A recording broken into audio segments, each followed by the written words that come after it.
Good evening, everybody. Welcome along to this edition of SportsView on theirmedia.tv. Press the red button on the right-hand side to subscribe to our channel. Good evening, Joe Waters.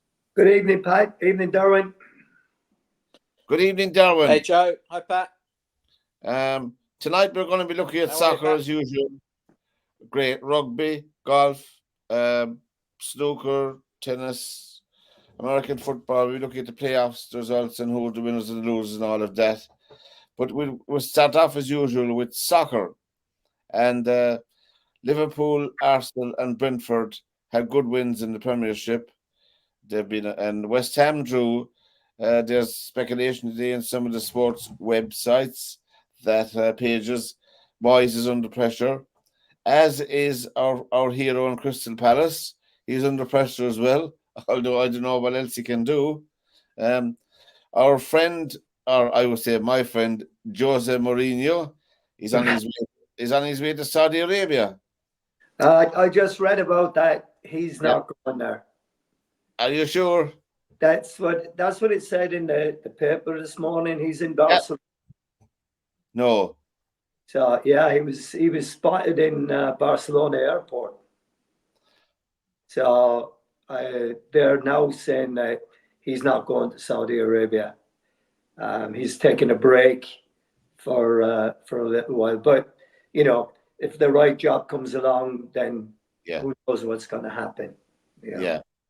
I think that, there's a friend of ours over at the Arsenal match the weekend. He picked the right weekend to go, 5-0. He got value for his money anyway, Against, did any of you watch that match? I saw some of it, yeah. Okay, so we were talking here a few weeks ago about Newcastle versus Arsenal and the goal that was given for Arsenal when the ball was supposedly out of play, and then the ball came in, and the Newcastle forward midfield player got over the top of Gabriel and scored. First two goals for Arsenal yesterday, exactly the same thing. Gabriel on the Crystal Palace player, both hands on his shoulders, pushing him down, and scored. The second one, Ben White is impeding the goalkeeper, and he makes a back for him as the goalkeeper tries to get the ball. And Gabriel comes over the back of the defender, the Crystal Palace defender. Yeah. So I didn't hear Arteta whining about that. No. When he was whining like a stuck pig about the one at Newcastle. So when it goes your way, it's all very good. It's interesting. On one of the local radio stations this morning, they do 15 or 20 minutes post-mortem on one of the talk shows on sports events of the weekend, and they highlight a few things. But one of the things they were highlighting this morning is cheating in soccer. And the panel agreed that these are people who are following sports that has got more rampant. Why? Because they can get away with it. And as you're saying, Joe, there's lots of things go on in soccer, in the games of soccer. And they were highlighting when Brentford got a free kick against Forest, whilst the referee was going up to sort out the measurements and people go back, the Brentford player moved the ball twice forward a little bit, in the game. And they were saying that he moved it to the right as well, made a better. Yeah, he moved it to the side, And they were saying that's cheating, and the linesman should pick up that. The officials should pick that up, What maddens me all the time in soccer, I know it's a small thing, there's a lot more serious issues going on in the game of soccer, is when the ball goes out of play for a throw-in. It's never, ever, and I mean ever, ever taken from the right spot. I wonder why is that? Because they don't bother with it. Is it a rule? Is it a rule that you must throw in the ball from where it went out? The rule is that you get yellow carded if you take it from the right spot. It's so stupid because guys are taking 4 and 5 yards on it, which is absolutely ridiculous. You know, I mean, there's certain things in the game that go on. I mean, Ivan Toney moving the ball to the side, that's been going on for as long as Adam was a Boy Scout, True. right? True. And I'm sorry, but if you have got 5, possibly 6 professional players in a wall and they're not paying attention to where the ball is, right? There's Yeah. only one guy that should be looking at the goalkeeper to get the wall lined up. The rest of them should be paying attention to what's going on around them. And all it is a step or a half a step to your left to cover where he moved the ball to. And it's, I mean, the referee can't do anything about it because the referee is pacing off the 10 yards to get the wall back, right? So he can't keep an eye on the ball. It's the referee's job to position the ball. It's not the linesman's job to position the ball. It's the referee's. And once the referee has done it, then it's then it's up to the opposition. I mean, and let's be honest, there's 5 or 6 guys looking at this, and none of them are bringing it to the attention of the referee. No, and the linesmen, the 2 linesmen, are they looking up at the sky? I just wonder. No, they're looking for other things. They have other responsibilities in that. True. It's the referee that is responsible for the position of the ball. Right. So, and of course, you're watching it now, and that happened on Saturday, and on Sunday, every referee that's refereeing is watching it like a hawk now. Because they're being conned once, they're not going to let it happen again. But even in that, Matt Turner, the Forest goalkeeper, got alerted to the fact that the ball had moved, and he, instead of moving the wall, he told him, "No, it was okay. It's okay. We've got it covered." Well, that was a poor decision on his part right there. True. So I mean, there are things within the game that is a free kick ever really taken from the right spot of the foul? Seldom. Yeah, so you can say, you can call it what you like and what have you, but I mean, it is. But again, Joe, if you and I are contesting a ball at midfield to head the ball, right? Mm-hmm. And I'm the back and you're the forward, and I come out behind you, and I use you as my stepping stone to head the ball away, you get a free. But if I do that to you in the box and I hit the ball into the goal, you don't get a free. You know what the commentator says, or the color guy, and I listened to it this morning again as I watched the replay of it. There's not enough in that for me to be a foul. They have his cornflakes as sports user program. We're on air at Monday, the 22nd of January, 2024, and at 8:10 Greenwich Mean Time. That's why I'm telling you that, because tonight, as we're on air, Brighton are playing Wolves at home in the Premiership, and Leicester City are playing Ipswich Town in the Championship. Leicester are leading the Championship. If Leicester beat Ipswich Town tonight, they'll go 10 points ahead of them. So it's a very, very important game. Every game in the Championship is very important. Also, the African Nations Cup is on, and Mo Salah is playing tonight. In Group B is going to be decided tonight. Egypt are playing Cape Verde, and Mozambique are playing Ghana in that group. And Ghana, of course, as we know, are managed by Chris Hughton, Right. the former Republic of Ireland. Do you remember Chris Hughton, Derwynne? Yeah. Yeah, he's managing Ghana. I only knew that well ago because I was reading up on it. Is Salah playing tonight?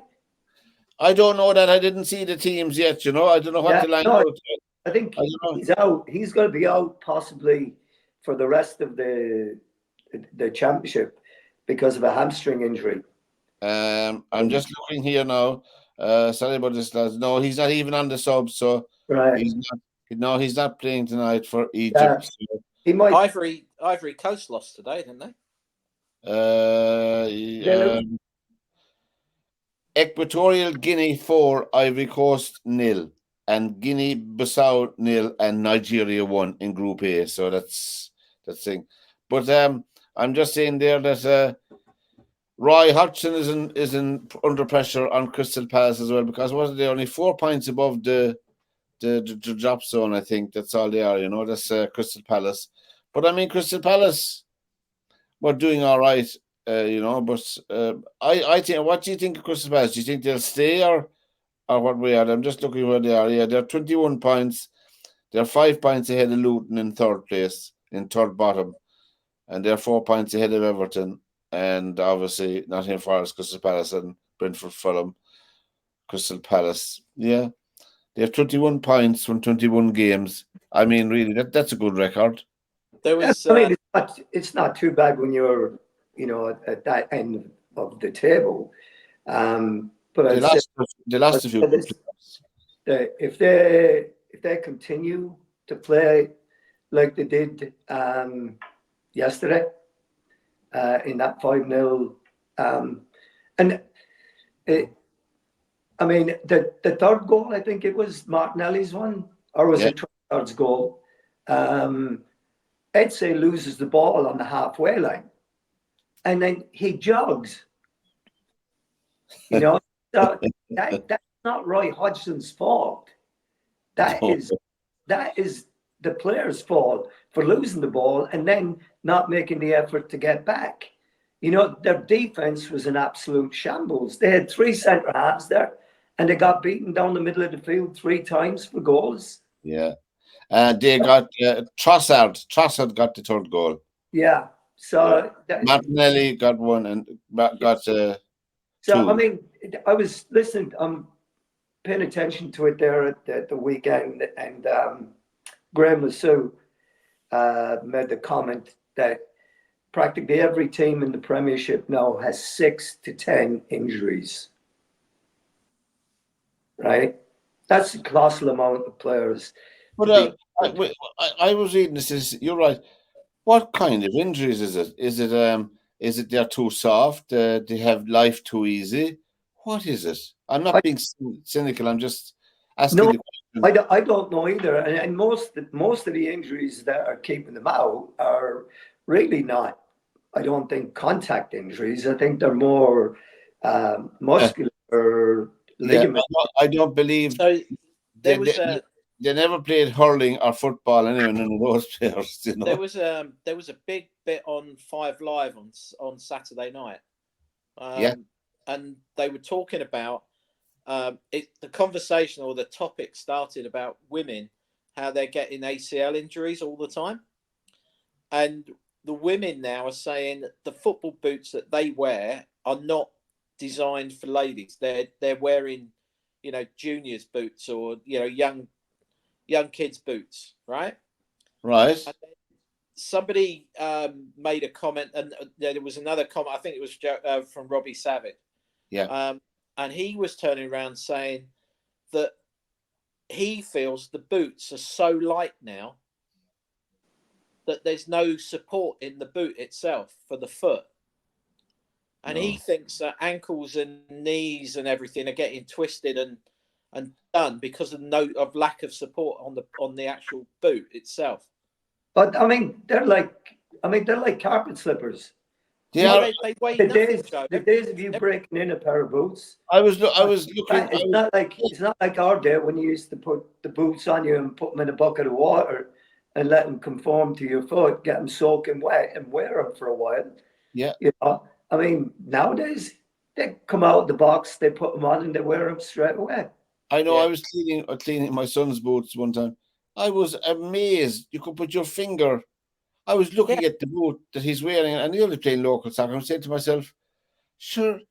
I mean, if you got a kick into that to break a bone, there's no protection. That's why they're getting some of those metatarsal injuries now. Yeah, I think so. I think that certainly the boots, the quality of the boots, have to be questioned. Has to be questioned. Yeah. Well, the women have gone full tilt at it, because what they're saying, like with, to Adidas and Nike and Puma and everybody, is that it's about time you started making boots that are designed for a woman's foot, rather than them having to wear, a youth size boot because they just happen to be, you know, they're a size 5 or so or whatever. Right, I agree with you. But I mean, there was a piece of analysis done, and I want to say it was Danny Murphy on Match of the Day the other night about the Arsenal game, and they were saying that they've been in Dubai for some winter training, and all they did while they were there was basically a little bit of fitness stuff to keep sort of on top of it, but all they did was work on set pieces with their set piece coach, and they singled out Odegaard, who stood in the same position on the edge of the box for every single corner for the whole of the match. And every time before they took the corner, he pulled one sock up. And what they're saying is that they've worked out a code now that Odegaard stands out there, he pulls the sock up, and that's some kind. If he pulls his left sock up, it's to go to the back post. And if he pulls his right sock up, and they literally have been watching it the whole of that game. And they were just saying that if they've spent the 7 or 8 days in Dubai in warm weather training, and that's all they've worked on is set piece stuff, that he stands in exactly the same position. And basically every single time he bent down and pulled a sock up, and then the guy came in and took the kick. And took the corner kick he was telling him where to place it. They were like, it's pulled his right foot up and it went to the front post. He pulls his left sock up and it goes to the back post. And they've analysed the whole of every single corner in that game. That's really interesting. Odegaard did exactly the same thing, same spot. They actually freeze framed 2 corners, and he was basically standing in the same spot. You know, they like overlaid it. And he was basically he was like an inch to the right or something, but he was basically in the same spot and did exactly the same things. That's very interesting. I mean, to be honest, that's been going on for a long time. I mean, when I was at Grimsby, I was the one that always stood in the Odegaard position at the top of the D for corner kick. And on corner kicks, we would have 4 guys lined up on the edge of the 18-yard line, probably from the penalty spot to the back of the D. Yeah. Right? And you had positions 1, 2, 3, and 4, right? And as those 4 players came together, each one would pick a number, right, as to where they were going. Yes. So 1 would be the front post, 2 would be across the goalkeeper, 3 would be behind the goalkeeper, and then 4 would be to the back of the 6-yard box to get anything that got overhit into it. Back. So that was our they'd come around and go to the penalty spot and wait for it there. And my only job was as a signal to the kicker that I would run to the kicker and call for the ball. And as soon as I did that, all our players would start moving, and he would move and take the kick. And he was just to put it. He knew where all 4 of them were going, and it was up to him where he wanted to put the ball. Gotcha.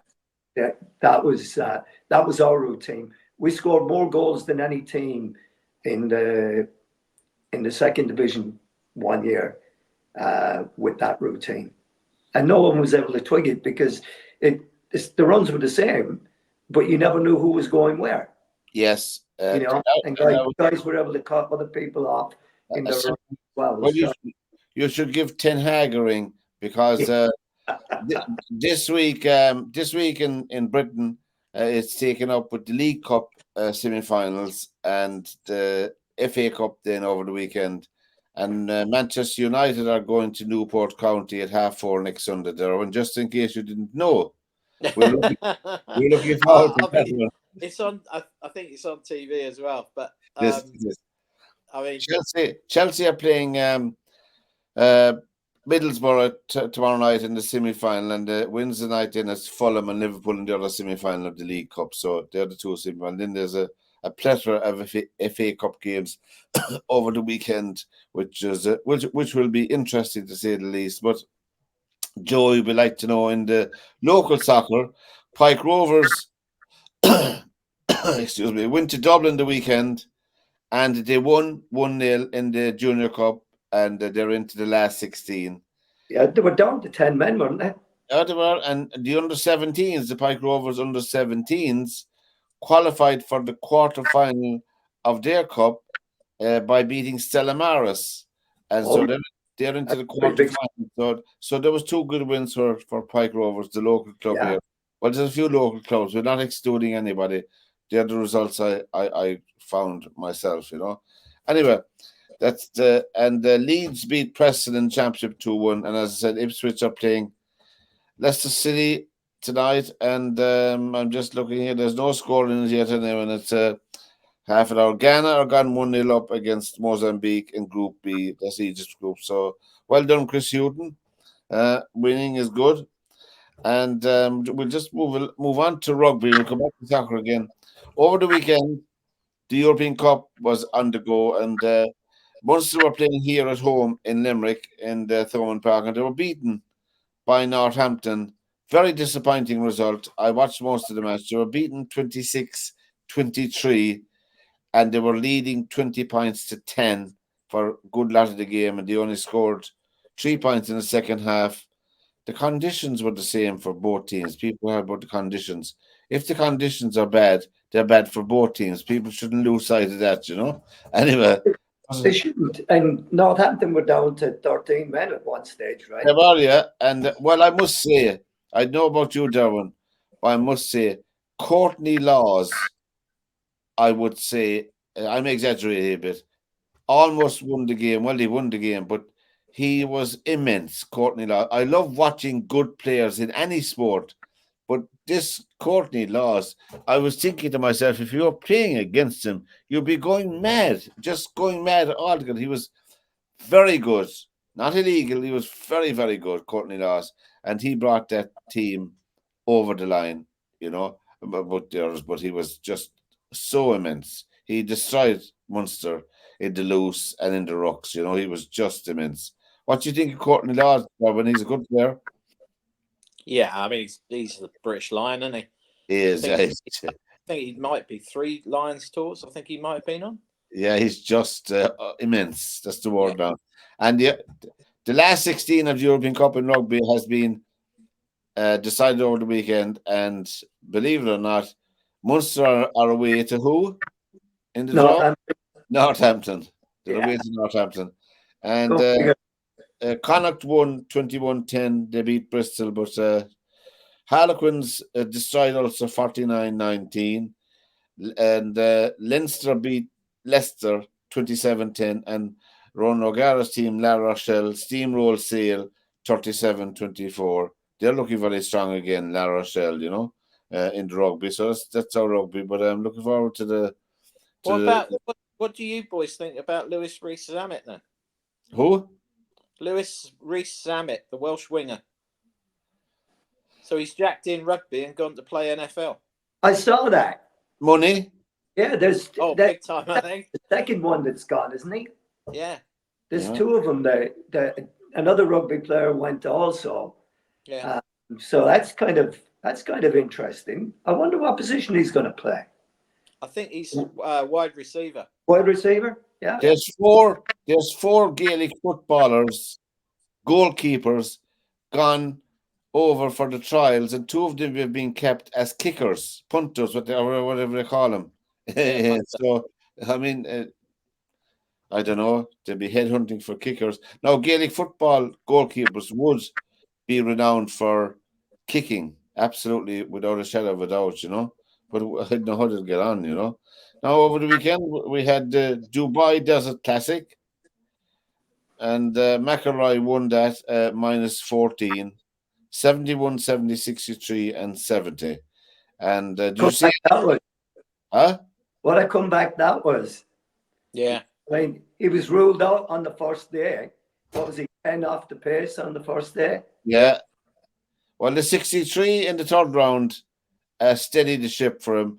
And, well, I mean, when you look at McElroy now, I'll be slagging him all the time, but he was second in his first start to the season, and he's won.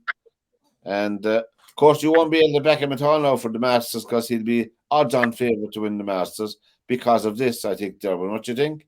No, I think you'll find Scheffler's probably favourite for the Masters. I want to live golfer to win the Masters. Someone like Brooks Koepka. I would have thought Scotty Scheffler's favourite for the Masters. Yeah. McIlroy will be second or there or thereabouts, obviously. John Ram. It'd be interesting to see the way Rams gets received again. Yeah. But they had a real good go at trying to get Tommy Fleetwood. Did it? Oh, did it? Yeah, they've had a little go at trying to get Fleetwood to come across, and Rams now tapping up players to come across. No. In America, the Tour of Champions and the Ladies Tour, Lydia Ko was back to form again. Lydia Ko lost a bit of form last year, and she was worried about her game, and she was talking one time about retiring and thing. But anyway, it was nice to see her back because I like Lydia Ko. I think she's a great personality and a great attitude. She won the Tournament Champions at -14 as well. So there you go, 69, 67, 68, and 70. And our own Leona Maguire finished in the top 12. She finished at -4, 3 rounds of 72 and a 68. And the amateur won the other one. Nick Dunlap won the American Express. God, geez, at -29. Shane Lowry missed the cut at -12. Can you imagine missing the cut in the golf tournament at -12? I'll say it again. Not because he's Shane Lowry, but he's probably saying, what do I have to do? Those events in Hawaii are resort courses, and there's no rough, and they just shoot the lights out, and they're not long golf courses. So the amateur won the tournament, right? And the second place player gets first prize money. It's not bad, is it? It's not too bad, is it? No. Well, the last amateur to win a tournament was who? McIlroy? No, it would have been Larry, wouldn't it? No, the last amateur to win a big tournament was in 1991. Big Phil. No, Larry won the Irish Open. That was maybe it's in America. So yeah, Mickelson in America. He won Phoenix, didn't he? In 1991, Phil Mickelson. God, jeez, that's a while ago now, lads. You know. Tell me about it. What do you think? My hair was a different color then. What? I didn't have glasses then. What do you think of this? All the hoo-ha that's being kicked up today about this. I don't know how you phrase this. So there's a Scottish lad. Whatever way you like. There's a Scottish lad who has been at college in the US. He's now transgender. And he won the ladies PGA Tour qualifying school.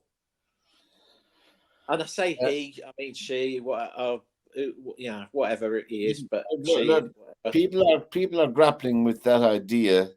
The Golf Channel. I was looking at the Golf Channel mainly the weekend, and they called out the winner, all right, but it didn't resonate with me. The name didn't resonate with me because it's a college or it's a qualifying event. So right, it was the tour school. He won the qualifying school, didn't he? I had to look it up, and really, it's the ladies qualifying school, is it? Yeah, yeah. He's transgender. I'm not sure if he's had all the kit done. But it certainly started. Wasn't it about 3 years ago that he started? But people are concentrating on the wrong thing. If you're born a man, you'll be a man until you die. I'm talking about the attributes, the muscle mass, all the power and strength. If you see the lad is not going to win any beauty contests in a bikini. I can tell you that now. Yeah.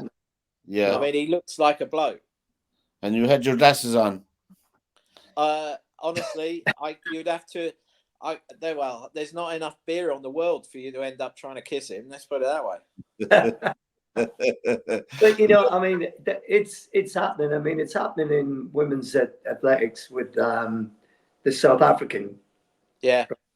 Yeah, Well, well, I mean, the Olympics, the International Olympic Committee are creating and have created in some disciplines a separate, what did I say, a separate event. They have men and women, and then an event for transgender people as well. It's So, happened in tennis as well, hasn't it? yeah, Where a yeah. couple of lads have, decided. I think I Leicester might City go are 1-0 well. up, boys. Huh? Leicester City are 1-0 up.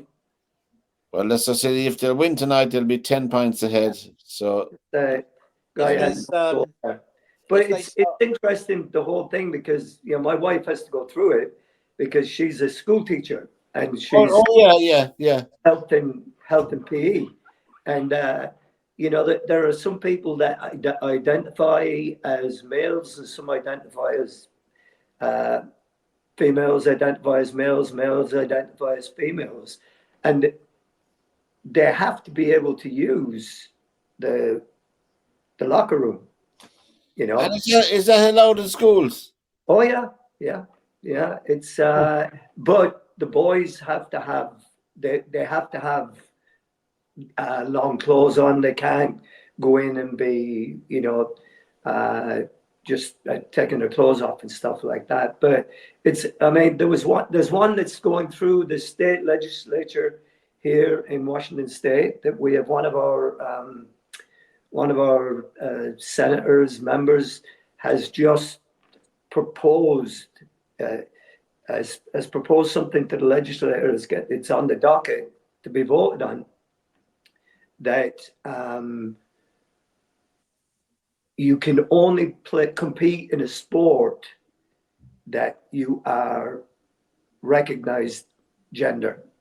So if you're a male, you cannot play women's sports. Yeah. I mean, it is. I mean, it is. It's a subject that people don't discuss. It's a subject that people don't want to discuss. No, exactly. It's a subject that it's easily done to ridicule people. But I know one or two people who had their own trauma. One of them, unfortunately, has passed away now. He was, or whatever, was a good friend of mine years ago in the radio, and the struggles that she had was phenomenal. But anyway, if they create a ladies seniors tour, I'm going to become Derwynne. yeah. We could create history here on SportsView. The three of us could compete. There you go. You heard it here first. Yeah, right. It'd be little danger of us winning anything. So well, can let it all hang out, as they say. But SportsView is a program on learnmedia.tv, and every Monday night, and press the red button to subscribe to our channel. Ronnie O'Sullivan did it again, lads, in the snooker last night. I saw his game. I saw his semi-final against Ding Junhui, where and I saw the final against Trump. Trump was 6-3 ahead at one stage, and it was the first to 10. And Sullivan won 7 out of the last 8 frames to win 10-7. That's his third tournament in a row. He's won the UK, the Masters, and now the Grand Prix. I mean, really, there's no more can be said about the man that hasn't been said already in my book, to have the mental resilience to, I mean, Trump went 4-0 ahead in the first session. He rattled off the first 4 frames. And I said to myself, I was watching it, and then we went on a break, and I said, this is one of Ronnie O'Sullivan's games where he'll lose interest now and he'll do anything but pot a ball. But he brought it back to 5-3 the second session, and then they came out for the third session, and Trump won the first frame 6-3. But Sullivan didn't deserve to be 6-3 down because he was playing superb snooker. They both were. Trump was very good as well, but I think he was a bit shell-shocked in the end at the manner. It's so interesting. It's so interesting listening to Steve Hendry and Ken Doherty doing their commentating.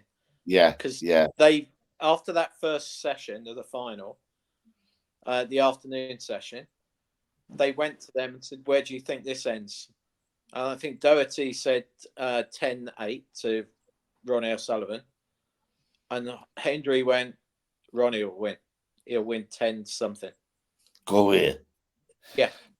They knew how he was playing. Now, Yeah. if you just look at the scoreline, as you said, he was 4-0 up after the first session. But Ronnie O'Sullivan was very unlucky in two of those frames. It's just sheer bad luck last two of those frames. And of course, the lads who did the analysis played the game at top level. It's so interesting because they already had called it, without even a shadow of doubt that Sullivan was not going to win. He was going to win all day long. Yeah. What about that Luke Littler? Yeah, 9-dart finish in Dubai, was it? Yeah, in Bahrain. Bahrain. Yeah, I mean, he took out Gerwin. He took out Aspinall in the quarterfinals. Yeah. Then he took out Gerwin Price in the semis, and then took Van Gerwen out in the final. Well, I don't know. I'll be checking his birth cert. God. He just looks like he can't fail. He must have been shaving for his first communion, was he? Well, yeah. I mean, he's 17 now. He was 17 yesterday. But I mean, he looks like. I mean, he must have had a hell of a hard paper round because he looks about 20 something, doesn't he? Yeah. Well, he throws. He's 29. He's making a nice few bob for himself anyway, and a good. Yes, he is. But he got in a sponsor's invite into Bahrain. Yeah. Yeah, goes sponsor's invite and wins it. Gotta love that one. There was a nice bit of money in that. In the tennis, the first Grand Slam of the year is on as we speak in Australia. There's a plethora of matches. Novak Djokovic is playing at 3:30 tomorrow morning, and it's down to the quarterfinals, the last 8 in the men's. Novak Djokovic is playing Taylor Fritz. Taylor Fritz has never beaten him, so I don't think he'd beat him tonight either. But and it's looking like that Djokovic and Alcaraz, if they keep winning their matches, they'll meet in the final. That's what it's looking like. And I think deja vu all over again. He's an Iron Man, amazing man altogether. And he's going for his 24th or 25th Grand Slam title. He's going for his 11th Australian Open. I mean, to win one Grand Slam in each of the slams is something, but to win 10 or 11 now would be phenomenal at 36, 37 years of age nearly, But the women's is wide open. Looks like Sabalenka and Coco Gauff could meet in the final in the women's. I don't know much about. I haven't been following the tennis because it's on all night, and you wake up, you see all the results, and then they show the matches during the day, but you already know the results. So, it's the one Grand Slam that is out of kilter, except you're a fanatic and you stay up all night. But I'm afraid it's out of the question. But Joe, the American football over the weekend, I'm missing one of them. The 49ers beat Green Bay 24-21. Right. Detroit beat Tampa Bay 31-23. And Kansas City Chiefs, as we said, you said yourself, and the 49ers will be favourites. They won their game, a very tight game against the Buffalo Bills, 27-24. I'm missing one result. I couldn't find it. The Baltimore Ravens. How did they get on? They won. What was the score in that one? It was I think they beat Jacksonville, and they beat them pretty. That was the only game that was kind of out of kilter. One-sided. Yeah, the others were all very close games. So there's only 4 left now: Baltimore, Kansas City, Detroit, and the 49ers. Yeah, so you have Detroit and the 49ers playing each other, and then the Chiefs are playing Baltimore. Yeah, so that's. I mean, I watched a few of the games. I watched Detroit, and it's kind of ironic. We talked about that. They knocked off the Rams last week when the quarterback had been traded from the Rams after they lost the Super Bowl a couple of years ago, and they traded him to Detroit for their quarterback, and he ended up winning with the Rams the next year. Yeah. And now Detroit are back, and they're a pretty serious team. They've done, any one of those four teams could win it. I have a sneaky feeling, though, that it's going to be Baltimore that will win it. Your man one of the fellas in the BBC, he tipped Kansas City to win the whole thing. But anyway. Well, I mean, Kansas City are good enough to win the whole thing. I mean, they definitely are. But Baltimore is one of those teams. They're a very hard-nosed team. They're very, very, very, very physical, and they've got a terrific quarterback. I mean, I think he's, if I'm not mistaken, he might be the highest-paid player in the league. Their quarterback for Baltimore. Yeah. So, so it's going to be interesting.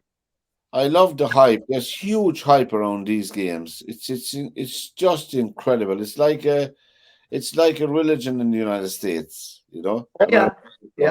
It's a huge occasion, and you have to have stamina, I suppose, to go to one of the games. Live, Joe. Oh yeah, it's. I mean, I went when Baltimore, when Seattle were going to the Super Bowl twice. They went back in a few years ago. Yeah. I was lucky enough to get up and watch a couple of games. One was against Carolina Panthers up at Quest, and the other one was against Dallas Cowboys. Yes. In the game that put them into the Super Bowl, I think, and it's just like, I mean, there's people out there tailgating, and they start tailgating at 10 o'clock in the morning. Go away. They've probably gone to a restaurant and started drinking bloody Marys and mimosas before they even get to the tailgate. Then the tailgate starts. And there's people at it again, and then you get into the game, and the game takes about 3 hours to play, with all the stops and what have you, and then the quarters, and then the half time. So I mean, it is a big event. I mean, it's an all dayer for you. And is it expensive to go to football now in America? Oh yeah. It's not a sport that is for the average family. No, it's for television and it's for the sponsors. And but I mean, just the cost of the tickets alone are huge. And then once you get to the game itself, I mean, you're looking at like $15 for a beer if you're lucky. Oh, yeah. Yeah, if you're lucky. You get a hot dog. Do they give the straw with it free? They do, yeah. Yeah. And then you get a hot dog for probably about $12, $15 as well, and garlic fries. I mean, it costs a small fortune to go to one of these games. I mean, I've been in I got free tickets and it cost me over $100. So it just refreshment. Me, not my brother as well. Huh? It probably cost him the same, So it, it's just the way it is. And is it the tailgate things? They take TVs and everything, don't they? Oh yeah, they put TVs on and watch it from the car park. Yeah, and people would. They can't get in. Will go there just to do that. Yeah. Oh yeah. Yeah. So that's dedication. Back to the Premiership. In Liverpool are on 48 points after 21 games. Man City, Arsenal, and Villa are on 43, and Spurs are on 40. West Ham have 35 points, and Man U have 32. All of those are after 21 games, except Man City. They have only 20 games played, so they have one more game less than the rest of them. But it would still leave them 2 points behind Liverpool. I still think Liverpool will win, and not because they're leading, I think they're a solid team. In the Championship, then, Leicester City have 65 points, Southampton 58, Ipswich Town 58, Leeds at 54, West Brom 45, Coventry 43, and Hull City 42. So, I mean, there's a lot of traditional teams that used to be in the Premiership up on top of that. You have Leicester, Southampton, Ipswich, Leeds, West Brom, Coventry, and Hull. Coventry are a team I'd love to see back in the Premiership, you know. I like their setup, but anyway, it's just me. But that's how it's hotting up there across the water. And as I said, can someone explain to me the logic in some of these things that are going on over there? You said West Ham are in what position and how many points? West Ham, we just look it up here.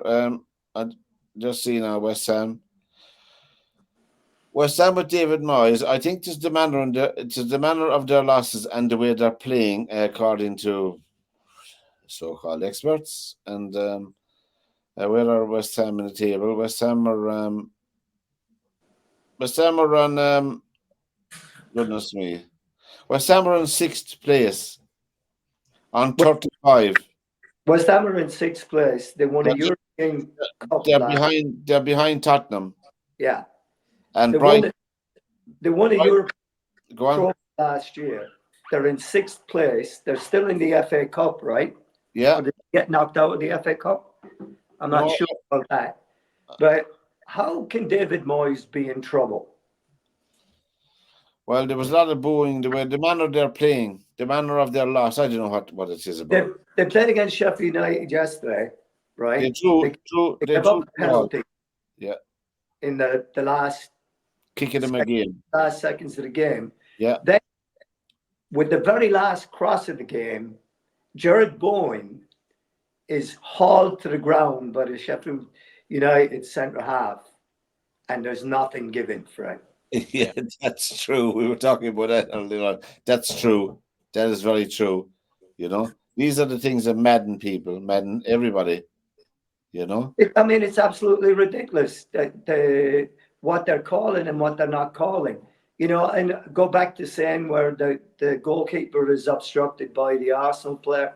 Oh, there's not enough in that for me for a foul. But a guy gets wrestled to the ground when he's going for the ball and the other guy is not even looking at the ball. And there's nothing given for it. Yeah. I mean, that's how ridiculous. Those 2 points would have put West Ham probably even another position further up in the league. And they've had a few. Really, David Moyes. They've had a few bad calls as well. Yeah. And next week. That's not the first game that they've had the rough end of the stick. Right. Yeah. Well, we're talking about. I think it's madness with what's going on with Moyes. Oh yeah. So what would they rather have, West Ham, with their fans? And I've been reading some of their stuff online and how they're going after it and how some people are realistic about it and recognize where they're at. So do they want to play free-flowing football and get relegated? Is that what they want? I think they want the glamour of a big club around, the aura of a big club around the club, West Ham. But West Ham have never been that club, have they? No, I mean, in the days of Bobby Moore and supreme footballers like that, they were never, as you said, they were never a Man United or an Arsenal. But if you look at London clubs, I mean, the glamour clubs in London have always been Arsenal and Chelsea and Spurs. If you go back a bit, true. I mean, you'd probably stand there and say Chelsea, Arsenal, and then Spurs in that order would be the glamour clubs, wouldn't they? They would in London. It would just depend on what time you're talking about, because in the 60s, when Bill Nick was there, would have been Spurs, without doubt, the number one club in London back then. I mean, Chelsea in the 50s had won the league. Then you came with Spurs and they had the double team, and they won a couple of cups in the 60s. And then you had Arsenal come in the 70s with the double that year and win the cup. Well, QPR were I was over in London in 73. And I'm the two blokes I was working with were QPR fans, so I wound up.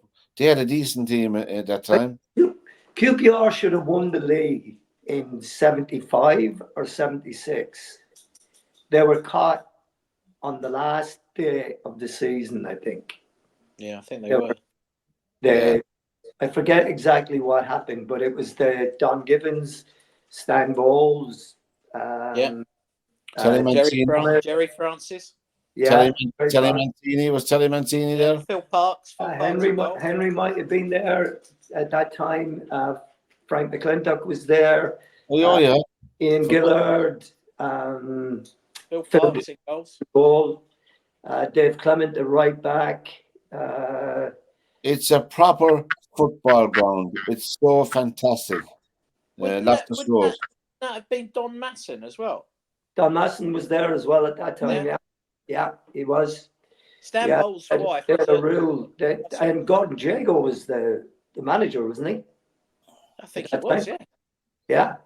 So I mean, they had a great team, and they were really unfortunate. They got pipped, I think, on the last weekend of the season to finish second on it. You could feel the tackles sitting on the side near the sideline. Oh yeah, I remember. Oh God, geez. But that's the days when you had the field, and then you had the cinder track around it that was maybe about 2 yards wide, 3 yards wide. Yeah. And you had the terraces that were down, so that if you ran too hard to keep a ball in play, you'd end up in the crowd. Yeah. And get the digs for your troubles being sent back onto the field if you were the away team. That's right, yeah. Anyway, that's good memories to have. And we look forward to next Sunday, Derwynne. Newport County, is it? I always thought they were Newport Town. Are they different? No, it's Newport County. Were they? Yeah, Newport County, yeah. Where did I get Newport Town? I don't know where I got it from. Newport County. And is it their first time ever meeting in the cup? I don't know. I would have thought there's a good chance it's the first time they played United. Yeah. And you're United. It'll be a tough one. It's one of those games where it doesn't matter what the result is. It doesn't matter. The big team is the loser. Well, and whichever way they go, quite a welcome when they get there. Yeah. I don't know if Newport has changed the ground. Yeah. Since I played there. Yeah. You went into that place. There was one toilet that both teams used. Wow. And I can tell you this much: when United go there, there's going to be 10 Newport players have gone into that toilet and went to the toilet before them and left it in there for them. And now they're going to walk in the door and they're going to smell this thing and they're going to wonder, where in God's name are we? Because it was not a great place to go to in my time anyway. But I mean, that was so typical of all the things that used to go on when you draw a big club at your place. I mean, the tricks that guys got up to, the gamesmanship and stuff like that. Yeah. Cold water in the showers. Oh yeah. And next Monday night, I think Wrexham are playing in the cup, as far as I know. Next Monday night, Wrexham are playing in the cup. I mean, let's face it. I mean, United are in such a bad place, aren't they? They could go down there and lose. I don't know. Cape Verde have gone 1 up against Egypt, so that's bad for them. Yeah. So yeah, I mean, to be honest, Wrexham are away to Blackburn next Monday night in the cup. Yeah, Wrexham against Blackburn away in the cup. Yeah. I don't see them losing that one. They shouldn't lose, should they? No, they shouldn't. No. But again, you go back to the old days and when Colchester beat Leeds 3-2. Yeah. Down there. There hasn't been a giant killer in the cup in recent times because the bigger teams take it more seriously. They don't put on reserve teams anymore, except Man United did, and they killed the interest in the cup a couple of years ago. Do you remember that? But when Man they didn't United, play, yeah, the one Yeah, they did. but that wasn't Man United that did that. That was no, that the was the FA, wasn't it? Yeah, that was the FA that told them that the FA wanted to get the World Cup in England. Yeah. Is what it was. And to get it, they told United that they had to Go and play in that World Club Championship. Wasn't it? Yes, and do that. And was that the reason? yeah, Yeah. yeah. That Oh, was the whole reason for it. They were trying to get the World Cup in England. And that was one that the deals they made to get United to compete in that. Because United didn't want to do it. I mean, it wasn't at the time it was in Japan, and they were playing Yeah, it was, yeah. and they were playing those Mickey Mouse fields that they had over there. I mean, they were terrible. And I think they played one of the games on a baseball pitch. that's what I'm thinking. I'm recalling that was the case. Yeah, on a baseball diamond. They played one game. yeah. well, Man United won't be playing in a baseball pitch next Sunday anyway. That's one thing for sure. And Joe, you think they'll get a good welcome anyway? Well, they'll get a wonderful welcome. Wonderful welcome. Keep it welcome. Harry Redknapp is being spoken about being the next Republic of Ireland manager, lads, just to let you know. Here, anyway. Over here. Speculation on the paper. But You've got to be kidding me. Fairly honest, Harry. Come here, Harry. I'd like to see Harry Redknapp get it, and he'd bring Sam Allardyce as his sidekick. Wouldn't it be a great? The excitement would be fantastic alone, Yeah. Harry's a bit of a mover and a shaker, right? Yeah. And he played over here in Seattle with Mike England and Bobby Moore and Jeff Hurst and all those guys. Alan Hudson, Jimmy Gabriel, Jimmy Robertson. A lot of these guys. Alan Hinton was here as well. He was the coach. And Harry was like, he was going backwards and forwards. He'd play over here and then he'd go back and play a bit in England. But then with some of the young American players, he became their agent. And he'd bring them over to England. And he'd put them up and he'd get them trials at clubs and what have you. And it was back in the days when you get a little bit of a kickback for getting players in. Well, Harry was moving the shaker. You could buy anything through Harry. Yeah. So he'd sell second-hand cars and what have you. So he'd bring the lads over, give them the car, drive around in the car, so they could get around and what have you. And then the phone went, "Hey lads, I need the car back. I've just sold it." So you're talking about Del Boy too. Oh yeah, I'm telling you, he's Venables was the same way. You talk to him. He was. He had so many contacts because they're all East End boys. Yeah. Most of them, and they all move. Hustling. Yeah. Well, West Ham was what? Isn't West Ham in East London? Yeah. Yeah. So, I mean, we all know what East London is like, right? Did I ever tell you a story about Les Ferdinand? No. Yeah. So I'm playing golf with Les Ferdinand at the Buckinghamshire Golf Club, which is like Denham, near Uxbridge. Yeah. And we're having breakfast, and Sky Sports is on, and I think Harry was at Spurs.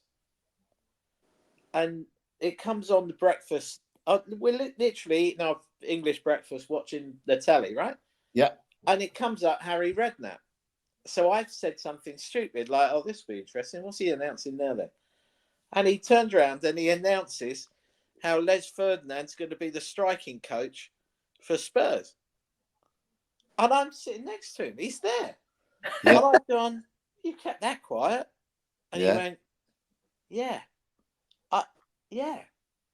And I went, "Wow, I can't believe you've not said anything." And he went, "Well, I don't know anything about that."